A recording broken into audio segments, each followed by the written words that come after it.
Part 1. Part 1. You will hear part of a telephone conversation between a job seeker and a recruitment agent.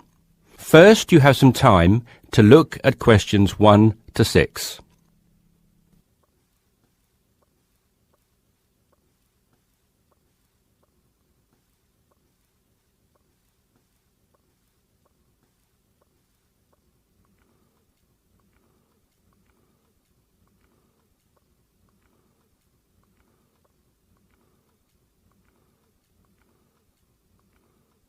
You should answer the questions as you listen because you will not hear the recording a second time. Listen carefully and answer questions 1 to 6.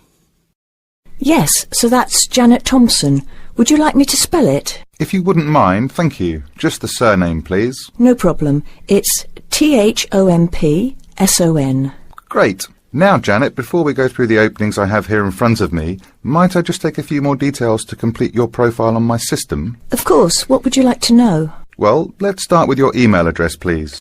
OK, janthompson@hort.net. I see. Is that Jan as in Jan? No, that wasn't available. I had to make do with Jann. Here, let me spell it for you again, just to be sure. JANNTHOMPSON@hort.net. Much obliged.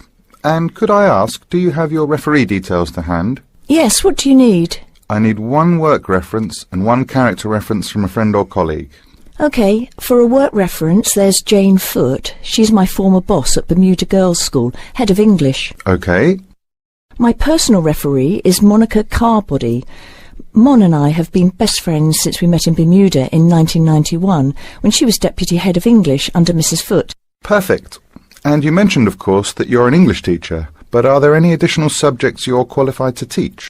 Yes, I have a diploma in special needs, and I can also do history to GCSE level. Very good.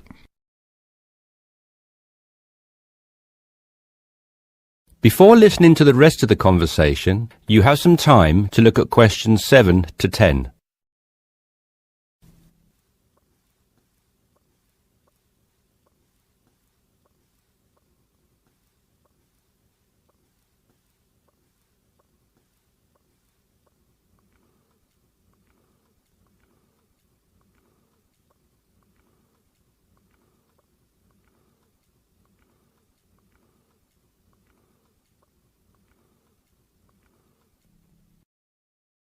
Now listen and answer questions 7 to 10. Do you think I stand a good chance of finding something? Oh, better than good. In fact, we have some positions we can offer you today. You see, it's not so difficult to find a temporary role. Tell you the truth, there are plenty of them around, but getting a permanent position will prove a little more trying, though. Would you be prepared to take up a position short-term? Of course, anything that pays. Excellent. Well, there are 3 positions that I can offer you right now. The first is a teacher of English in LaSalle School. I'm sure you know it, right in the city centre. Yes, near where I live, actually. Even better. Well, it's a 6-month contract, and the very attractive thing about this role is that the head of English at LaSalle will, if she's satisfied with your performance after 6 months, offer to make you a permanent member of staff. Wow, that's food for thought. It certainly is, bearing in mind what I said before about how hard it is to find a permanent role. The second position I have to offer you is in a school near Chelsea. It's called the Chelsea Free School. Are you familiar? I can't say that I've heard of it. Well, this contract is for 1 year, which is a lot better, looking at it from a short-term job security perspective, than the first role I mentioned. But you also have to realise that you are a temporary replacement for a female teacher who has taken maternity leave. There is no prospect of the position being made permanent. I see. I have one other vacancy at the minute, though I doubt you'll find it quite so appealing. It's situated in rural Cambridgeshire. I'll spell that just in case you want to take it down. CAMBRIDGESHIRE. And the school simply goes by the name Cambridge, though it's not in any way related to the other more well-known establishment of the same name. I was just going to ask that. What a lovely location, though, eh? Yes, but there's a catch. It's only a 6-week contract to cover for someone on extended sick leave. I see. Well, I guess that's ruled out then. What sort of salary can I... That is the end of part 1. You now have half a minute to check your answers.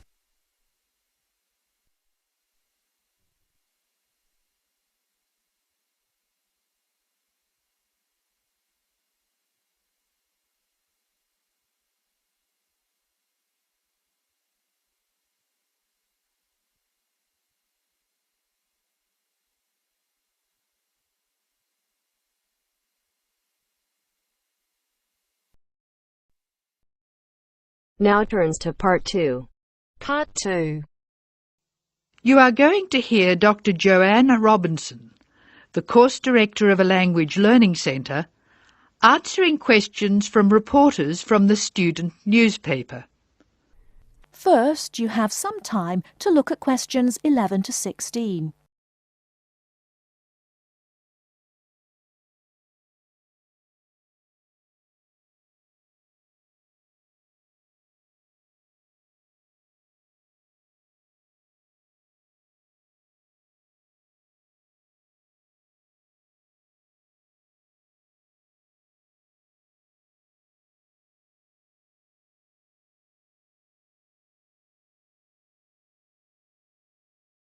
Now, listen carefully and answer questions 11 to 16. Welcome to the Language Learning Center. I'm Joanne Robinson. You must be the reporters from the Examiner. Please come in and sit down. Hello, Dr. Robinson. Yes, we're from the Examiner. I'm Cheryl Perkins and this is Don Klim. May I start with a question? Did this college really start with Brazilian students? It did. The Language Learning Center was founded in 1985 to look after a group of students from Brazil who wanted to study here. Those 20 students soon grew to 60, and as you can imagine, we had severe accommodation problems. Somebody said you were in the old amenities block, right near the engineering school. They have a good memory. Yes, we were there because the university hadn't believed we would expand so quickly. The problem wasn't solved until we moved into these new premises in Bancroft House in 1987. When did you start taking students from other countries? About 1990.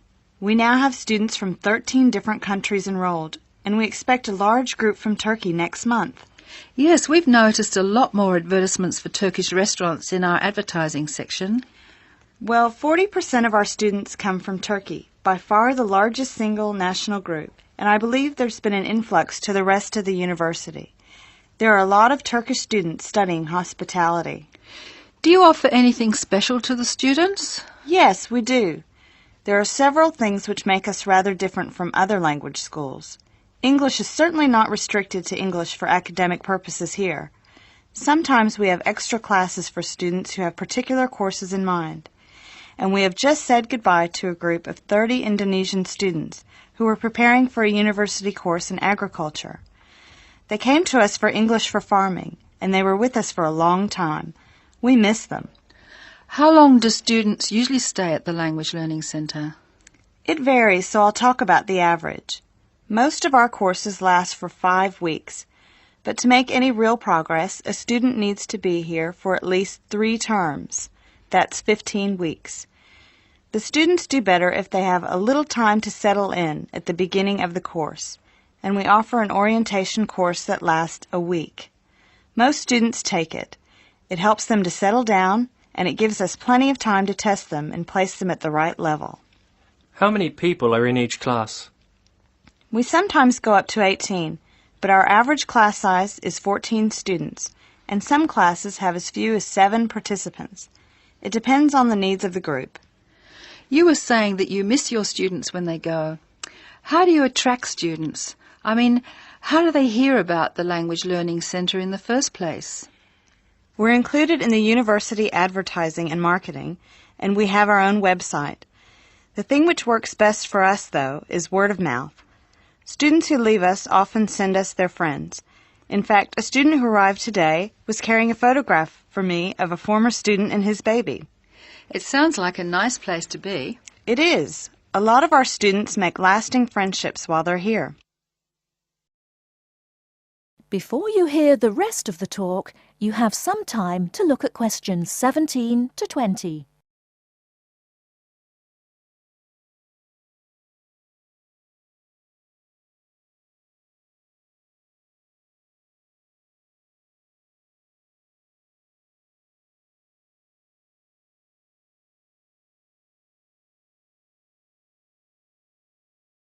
Now listen and answer questions 17 to 20. Making friends with other students sounds special enough. I'd like to emphasise that in the student newspaper.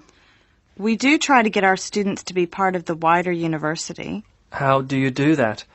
Do you encourage them to join the sports centre, for instance? Indeed we do. The Sports Centre is always looking for active participants, particularly in soccer. Oh, and something else. You might like to mention that we don't teach just English here. I mean, we're a language centre, not an English language centre. You may learn Spanish, Mandarin, and Russian here, and we can sometimes offer other languages. This means we can have some students who are native speakers of those languages as conversation partners for English-speaking students. Who can do these courses? At this stage, any native speaker of English. What about the people who are learning English? Can they do a non-English language course? At this time, only if they've almost finished their English language course. You see, we try very hard to involve students who are native speakers of English as conversation leaders, and we encourage our students to join groups on the campus. For instance, if they enjoy music, there is an active jazz group available to everyone, and that's a lot of fun. On the other hand, elementary students can't go to the drama group. Their English just isn't ready for that sort of activity. But the university choir welcomes all the singers it can find. They often do large productions that need a lot of voices. I imagine the special conversation groups are open to all your students. I wish they were. I'm sorry to say they're a special service we provide for elementary students only. Is there anything else I can tell you? I'd be really pleased if you could write about the courses we offer in foreign languages. I think our readers will be very interested in that. Thank you for your time, Dr. Robinson. Yes, thank you very much. Goodbye. Thank you for giving me the opportunity to talk about the centre. It's always good to let the rest of the students at the university know what goes on in our classrooms and outside them. After all, many of our students leave us and then study for degrees in various disciplines on this campus. That is the end of part 2. You now have half a minute to check your answers.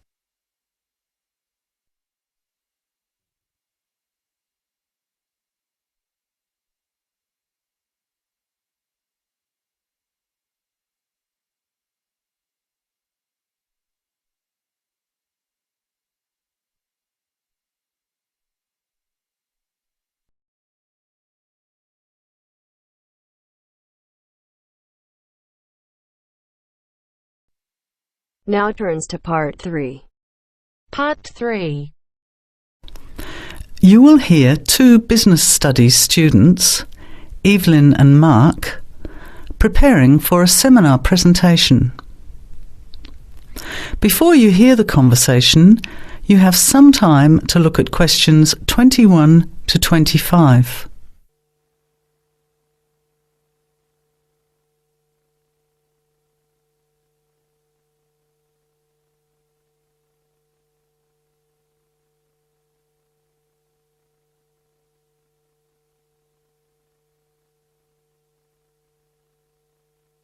Well, I think the marketing of food would be a good topic. I read a very interesting article the other day about the Canadian food market.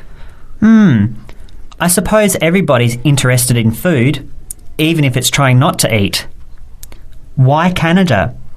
I know that's where you come from, but isn't it just all North America, really? No, that's why I thought this article was interesting. Although lots of US companies are well established in Canada, and vice versa, there are still subtle differences between the two markets. It says here, the Canadian market is definitely not a northern clone of the US. I like that. And it says that if you understand these differences, it can have a big impact on successful food marketing. So I know that Canada has a big French-speaking population in Quebec. Is this what they're referring to? Not only French and English speakers, there are many different ethnic groups in Canada. It's really quite multicultural. For example, Toronto has large Asian and Italian populations, and Vancouver's got a large Asian population too. And Because Canada's population is small, these groups make quite an impact, introducing new styles of cooking. So, you can see lots of unfamiliar vegetables and things in the markets, and new restaurants are opening every day. It's great if you love trying out new foods, as many people do. Which kinds of food are becoming popular? Well, some Asian food, I'd say, has been popular for quite a while, like Chinese. But now, Southeast Asian restaurants are becoming very fashionable. Then there's Mediterranean, of course, such as Greek, Italian, and so on. But Caribbean and Mexican food is really taking off among young people these days. So, are the supermarkets starting to stock the ingredients that are needed to prepare these foods at home? You know, all those unusual condiments and sauces. Yes, that's right. It's quite interesting going to the supermarket, isn't it? And noticing how they're introducing sections for foods of different nationalities. You can buy quite exotic products locally these days. The article mentioned that 80% of the Canadian retail market is controlled by 8 major national supermarket chains, so that when they introduce changes, they can happen quite rapidly. Okay, well, how are we going to organise this seminar then? I made some notes on the trends in the Canadian market, about changing tastes, and also patterns for where food is consumed. I thought maybe we could summarize it into a chart or table, and maybe use the overhead projector to present it. Good idea. Maybe I could have a look for similar trends and tastes in Australia and the UK for comparison. Let's have a look at what you found. Before the conversation continues, you have some time to look at questions 26 to 30.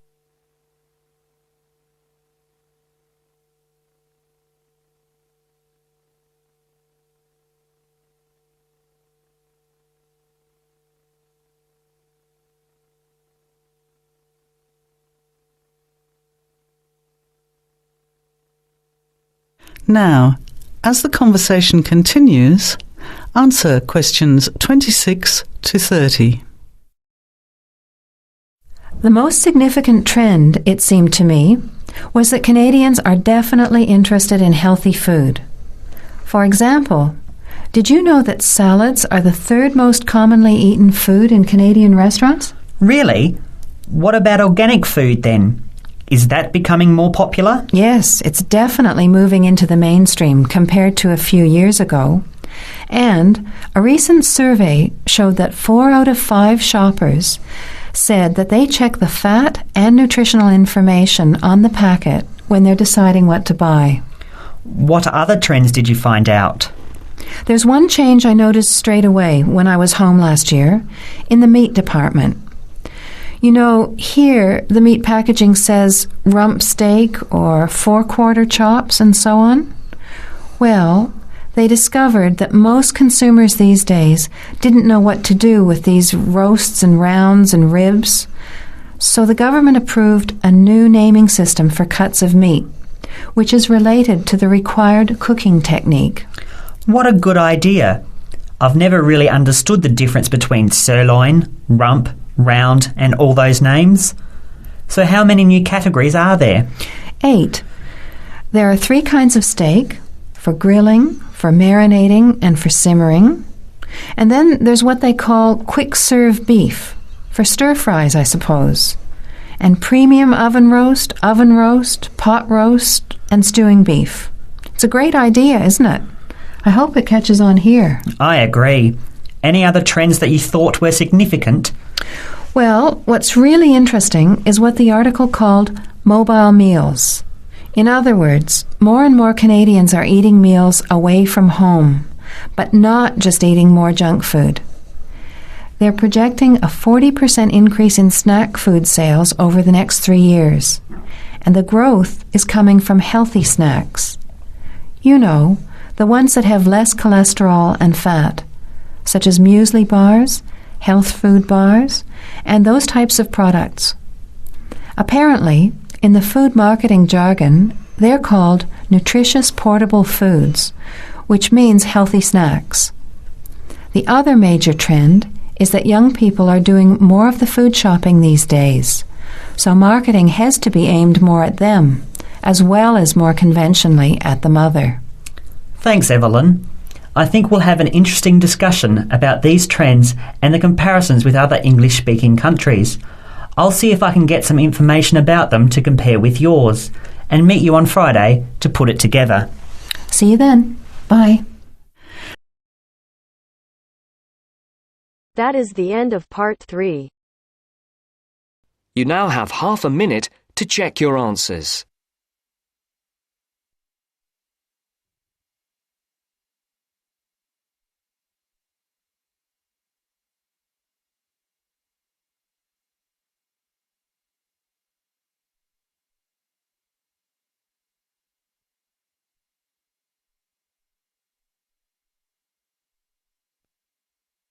Now turns to part 4. Part 4.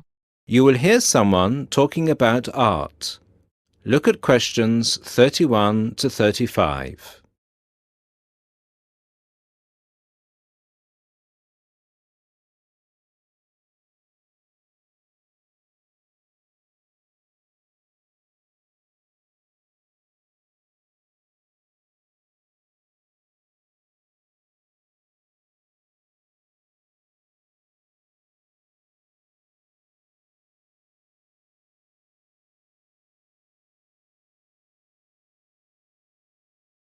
Listen to the first part and answer questions 31 to 35. Good evening, everybody, and welcome to the first in this year's series of public lectures offered by the Art Gallery.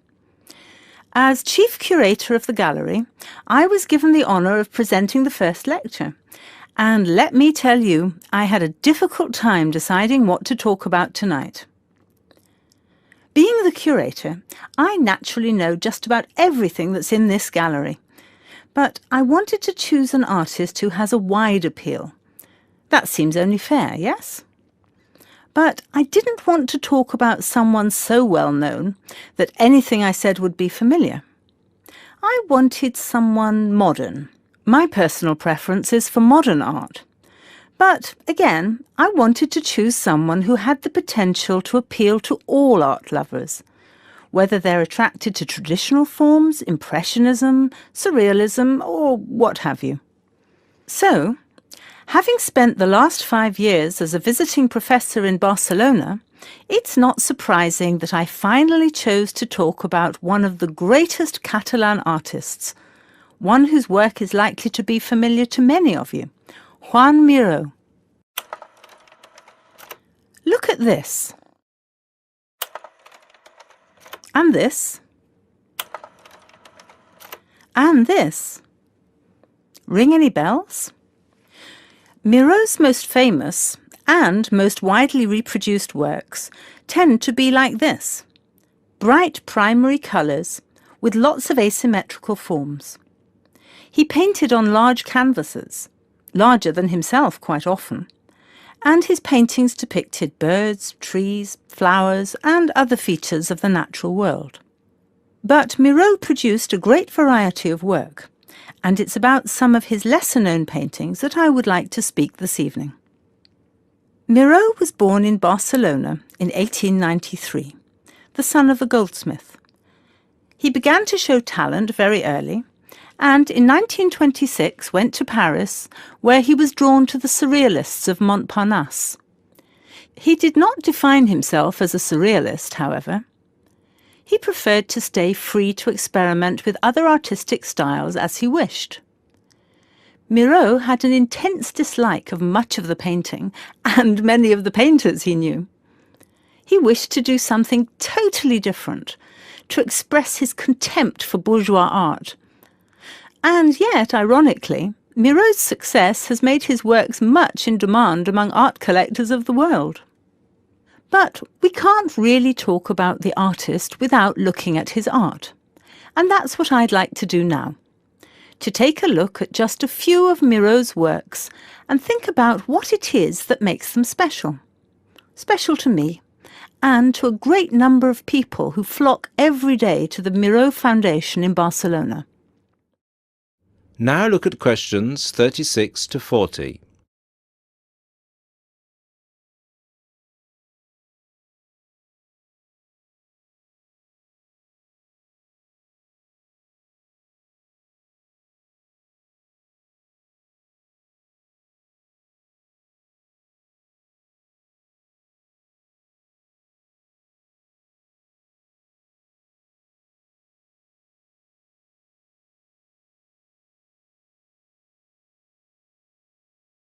As the lecture continues, answer questions 36 to 40.